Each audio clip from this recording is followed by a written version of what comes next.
I broke the large bone right before the joint, and then this tip broke off. Looking at Jeff Smith today with only a cast on his wrist and some abrasions, you'd never believe that he was pinned under this 3,000-pound tractor last week.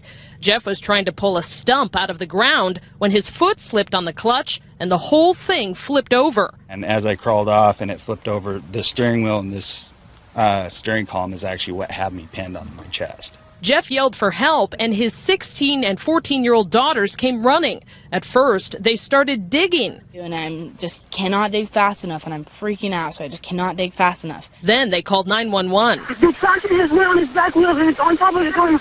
And I'm not sure how long what's going to happen. Okay. I'm pretty sure his leg's breaking. But Hannah and Haley decided they couldn't wait for firefighters, so they each grabbed a side and started lifting. I had my hands on this side, and she had her hands on this side. We kind of just braced ourselves up against the bottom of the tire and just kind of lifted it up. With adrenaline pumping, they tried 6 or 7 times and finally got some movement, lifting the tractor off their father's chest. And when they lifted it up enough where I could kind of basically shimmy my way out from underneath it, where it just had my arm pinned at that point, it was such a relief that it was, I just almost stopped doing everything at that point. It was just like, you know, you can breathe.